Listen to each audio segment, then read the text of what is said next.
жүгөрү, арпа, улпа кошуларды аралаштырып бере беребиз. Малдын эле жемин беребиз, анан жүгөрүнү майда тартып беребиз. Анан мондай бүтүн жүгөрүнүн дандарын да беребиз, аны деле жейт.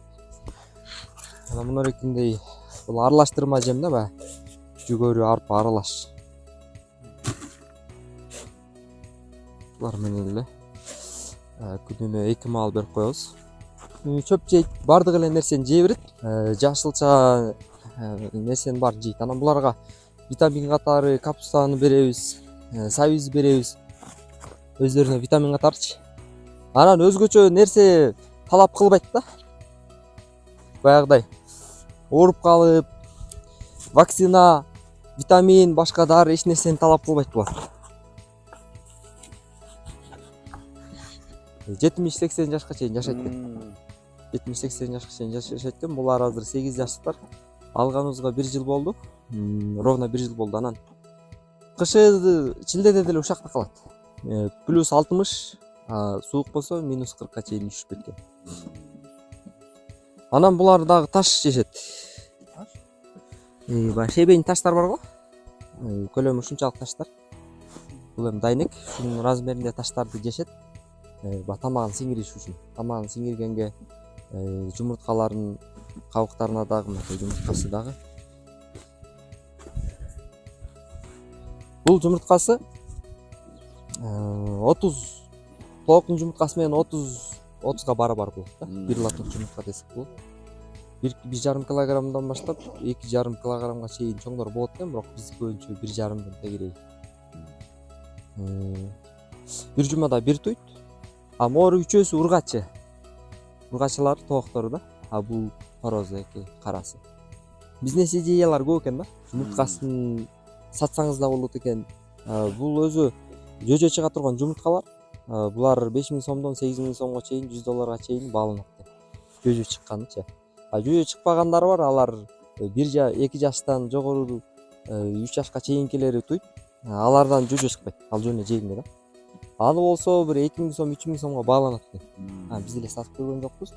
Биз өзүбүз эле жеп, коңшу колоң, тууган тушкандарга бердик. Деле интерес сатып жеп көрсө болот го, бирок кымбат да. Так даамы болсо, кичине койрак болот. Даамы ошо тооктун жумурткасында эле бир аз өзгөчөлүктөр болот экен. Негизинен 5 адам кенен тоет го бир жумурткасын.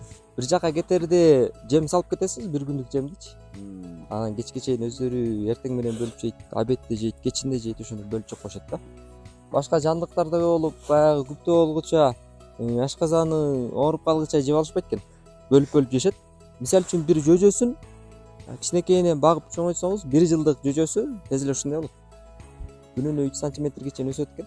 Күнүнө 3 сантиметр адам көз алдында эле өсөт экен дагы. Анан 1 жаштык жөжөсү стабильно 60 килограмм эт берет экен. 2 койдун эти деген сөз да. Бирок обычный чарба койдон аз жейт аябай. Бир кой бир айда жеген жем чөптү бул 3 айга чейин жеткизип жеткен да. 3 айга чейин жетип. Буну биз Кыргызстандан алдык, Бишкектен. Могу биркаларын карасаңыз, булар өзбекстанский бирка да.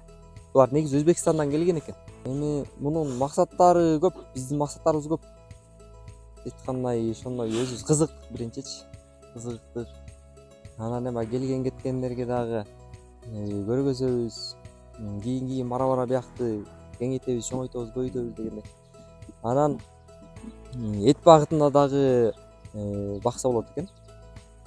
Эти баягындай хронический оорулар, сахарный диабет, башка давление буларга жакшы экен да, алдын ала. Мисалы үчүн бирөө койдун этин жей албайт, давлением бар дейт. Анан муну любой оорунун алдын алат. Любой ооруну алдын алат. Коркпой жей берсе болот экен. Өзүбүз этин жеп көргөн жокпуз, бирок уктуп көрдүк. Кызыл болот экен, жылкынын эти болот экен. Анан моулар азыр моуну сойсо, булар семирип турат да. Буларды сойсо 90-100га чейин эт берет экен, 100 килограммга чейин таза туш да. Анан бул жакта бирөө союптур, өзү келип кетти да. 17 чучук чыгыптыр. Чучукта жасайт бекен, чучукта чыгат экен да. Анан мунун майы деген эме болот экен. номер 1 экен. Казын майы жара параларга, шрампурамдарга жакшы деп неме бааланат го. Бунун майы деген косметикага колдонулат турган май экен да, жакшы экен. Номер 1. Анан мунун мынакей канаттары дагы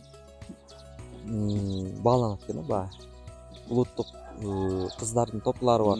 Ошолордун башына коюла турган канаттар экен. Канаттары да өзүнчө бааланат экен.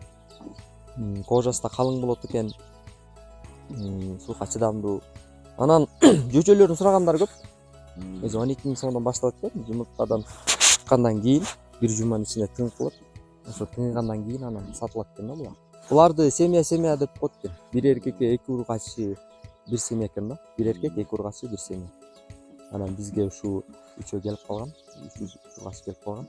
Анан эркектерди деле кошуп кое берсе эле болот экен. Мисалы үчүн могу бир короодо 4 ургач болсо, 2 эркек деле кошуп кое берсе болот экен баягы. Согушуп кетпей, ынтымактуу эле жүрө беришет экен. Анан бирок баягы адамдардан кызганат да. Чокуп ийет. Азыр эми баягы кышында көп деле неме кылбайт. Жаз келгенде баягы неме болот да, киргизбейт. Постоянно бир кишини таанып калат экен, эгер тейлесечи. Анан жумурткаларын деле мындай таяк-паяктардан эле илмек кылып алып эле акырынан тартабыз, тарткы эле жасап алып элечи. Же болбосо бирөөбүз алаксып турабыз жактан экинчибиз келип туруп алып кетип калабыз. Анан булар деген туруп түйткөн да. Бир кызыгыч туруп эле түйткөн. Анан момундай жумуртка сынбайт экен. Момундай жумуртка могул жерге түшкөндө сынбайт да. Кокусу баягыда учтукуй таш болуп калып эле, ошого түшсө сынып калат анан. Андай деле случайлар болду, 4-5 жолу. Андан эле көп эле болду анан. Сынды, жарылды, булар өздөрү эле жок болуп кетти. Калксап ичи менен кошо элечи. Анан кальций катары тооктун жумурткаларынын кабыктарын берип турабыз. Жайкысынча. Могу кабык өздөрүнө кабыкка керек да. Анан өздөрүнүн кабыктарын чогултуп коюп деле эзбейбиз.